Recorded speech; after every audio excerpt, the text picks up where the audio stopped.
Class 9th की worksheet number 11 करेंगे। आज हम नया चैप्टर शुरू कर रहे हैं, atoms and molecules. Atoms and molecules में हमारा आज का टॉपिक है लॉ ऑफ केमिकल कॉम्बिनेशन। तो आइए शुरू करते हैं। लॉ ऑफ केमिकल कॉम्बिनेशन में हम आज दो टाइप के लॉज के बारे में पढ़ेंगे। पहला पढ़ेंगे law of conservation of mass and दूसरा है लॉ ऑफ कांस्टेंट प्रोपोर्शंस। तो आइए शुरू करते हैं। Law of conservation of mass. According to the law of conservation of mass, mass can neither be created nor be destroyed during a chemical reaction. यानी कि किसी भी केमिकल रिएक्शन के दौरान हम मास को ना तो क्रिएट कर सकते हैं ना तो उसे डिस्ट्रॉय कर सकते हैं। यानी कि एक केमिकल रिएक्शन के दौरान, केमिकल रिएक्शन से पहले total mass of the reactant और केमिकल रिएक्शन के बाद total mass of the product हमेशा बराबर रहेगा। इसको हम लिख के देखें तो total mass of the reactant will be equal to the total mass of the product. इसको हम एक एग्जांपल से समझने की कोशिश करते हैं। तो चलिए देखते हैं कि कैसे हाइड्रोजन गैस और ऑक्सीजन गैस केमिकली कंबाइन होकर वाटर की फॉर्मेशन करते हैं। तो यहां हमने देखा 2H2 प्लस O2 हमें मिलता है 2H2O एज अ प्रोडक्ट। अब यहां देखें इसका मास 2 मॉलिक्यूल, तो हाइड्रोजन का मास 1 इंटू 2, 2 इंटू 2 4, ऑक्सीजन का मास 16 इंटू 2 32। इसका मतलब total mass will be 36। Total mass of the reactant, ये क्या है? Total mass of the reactant. अब हम देखते हैं total mass of the product. तो प्रोडक्ट हमारे पास क्या बना हुआ है? H2O, यानी कि 2 मॉलिक्यूल ऑफ H2O। H2O का हम मास देखें तो 2 plus 16 is equal to 18। 2 molecule है इसलिए 2 इंटू 18 इज इक्वल टू 36।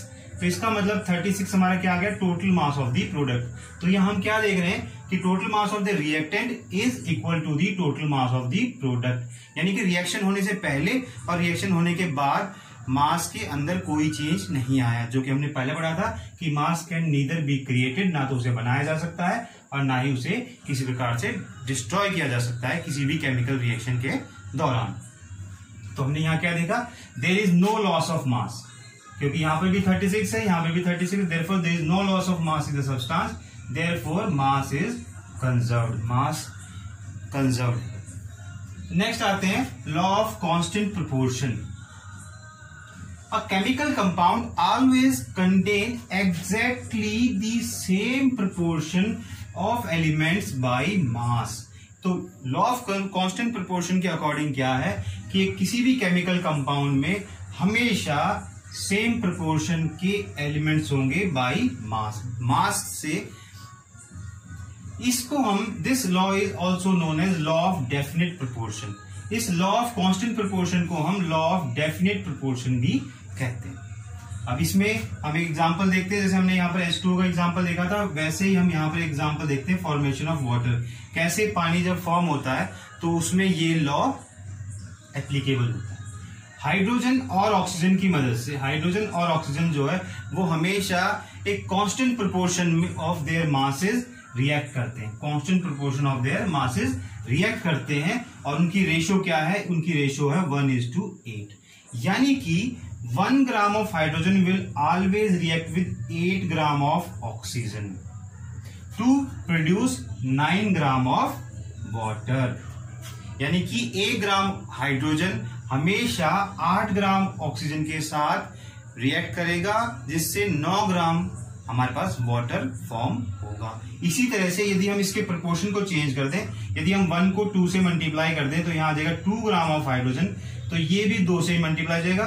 तो 2 gram of hydrogen will react with 16 gram of oxygen to produce 18 gram of water. तो इसमें हमने क्या देखा कि प्रोपोर्शन जो है वो हमेशा क्या है? 1:8 का रहेगा। देखो 2 ग्राम इज टू 16 ग्राम, तो प्रोपोर्शन क्या है? 1:8। यहां पर भी 1:8। यदि हम इसके और आगे देखते हैं, जैसे 3 ग्राम ले लें तो 3 gram of hydrogen will react with 8 3 24 gram of oxygen to produce 9 to 3 27 gram of water. तो यहां पर भी जो प्रोपोर्शन है वो हमेशा क्या रहेगा? 1:8 का रहेगा। तो हमने यहां पर एक बार इसको सॉल्व भी कर रखा है। 2H2 प्लस O2 हमें H2O मिल गया। यहां पर हम इसके मास के प्रोपोर्शन को देख रहे हैं, तो मास के प्रोपोर्शन को देखो, यहाँ पर 4 हो गए, मास ऑफ हाइड्रोजन 4 है, यहाँ पर ऑक्सीजन का 32, इसका हमारे पास क्या आ गया? प्रोपोर्शन 1:8। और यहाँ पर जब हमारे पास ये प्रोडक्ट के रूप में भी इसका प्रोपोर्शन क्या है? 1:8। यानी कि लॉ ऑफ कांस्टेंट प्रोपोर्शन इस पर लागू हो रहा है। अब इसी तरह से हमने ये H2O के लिए देखा था, उसी तरह से हम CO2 और NH3 में भी देख सकते हैं। यहां पर कार्बन और ऑक्सीजन के रेशियो ऑफ मास क्या है, 3:8 है in case of carbon dioxide, और इन केस ऑफ अमोनिया यही रेशियो आ जाती है 14:3 की। और ये रेशियो हमेशा कांस्टेंट रहेगी, चाहे हम उसे किसी भी प्रकार से बनाएं या उसे कहीं से भी प्राप्त करें। तो आइए एक बार हम इसके क्वेश्चंस में भी देख लेते हैं। तो फर्स्ट क्वेश्चन हमारा है, state the 2 laws of chemical combination. State the 2 laws of chemical combination. तो 2 लॉज कौन से हैं? Law of conservation of mass and law of constant proportion. तो ये हम दोनों, इनका फर्स्ट क्वेश्चन का हमारा आंसर हो जाएगा। लॉ ऑफ कांस्टेंट प्रोपोर्शन की डेफिनेशन लिख देंगे और law of constant conservation of मास की ऊपर वाली डेफिनेशन लिख देंगे। Second question is, can there be a variation in chemical composition of 2 samples of pure water taken 2 different places? इसमें कह रहा है कि केमिकल कंपोजिशन क्या अलग हो सकती है यदि हम इसे पानी को कहीं 2 अलग अलग जगहों से लें। तो इसका आंसर क्या होगा? No, because of this law of constant proportion.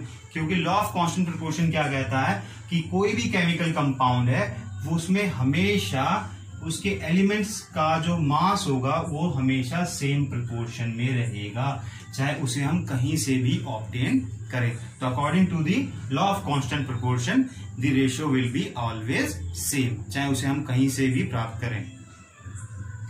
Third question is, if 3 gram of carbon burns in 8 gram of oxygen to produce 11 gram of carbon dioxide. तो यहां देखो क्या कह रहा है कि 3 gram of carbon burns in 8 gram of oxygen to produce 11 gram of carbon dioxide. Then how much carbon dioxide will be produced if 12 gram carbon and 32 gram oxygen will be used? तो यहाँ पर कितने gram carbon dioxide बनेगी? तो हम यहाँ क्या देख रहे हैं, यहाँ पर रेशियो क्या है, 3:8 है, जिसमें 11 बन रहा है। तो यहाँ पर देखो किससे मल्टीप्लाई हो रहा है, 3 4 से मल्टीप्लाई हो रहा है, 12 बन रहा है, 8 into 4 32। इसका मतलब ये 4 से मल्टीप्लाई हो रहा है। तो यहां पर भी कार्बन डाइऑक्साइड कितनी बनेगी, 11 into 4 is equal to 44 gram of carbon dioxide. तो इस केस में हमारे पास जो कार्बन डाइऑक्साइड बनेगी वो कितनी बनेगी, 44 ग्राम।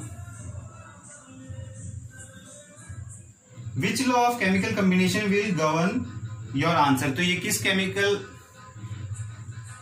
कॉम्बिनेशन के ऊपर डिपेंड करता है, ये डिपेंड करता है लॉ ऑफ कांस्टेंट प्रोपोर्शन। तो हमने पहला चीज दिखाना है कि कितना ग्राम कार्बन डाइऑक्साइड बना, और उसके बाद बताना है कि कौन सा लॉ इसमें लागू हो रहा है। तो कौन सा लॉ है, law of constant proportion. Fourth question है, which element are involve in the formation of ammonia and carbon dioxide. अब अमोनिया बनने में कौन से एलिमेंट्स का यूज होता है और कार्बन डाइऑक्साइड बनने में कौन से एलिमेंट्स यूज होते हैं। तो अमोनिया के लिए कौन सा है, एक नाइट्रोजन, दूसरा हाइड्रोजन। अमोनिया किससे मिलकर बना हुआ है, chemical combination of nitrogen and hydrogen. Carbon dioxide कैसे बना है, with the combination of carbon and oxygen. तो अमोनिया जो है वो chemical combination of nitrogen and hydrogen, carbon dioxide जो है वो chemical combination of carbon and oxygen.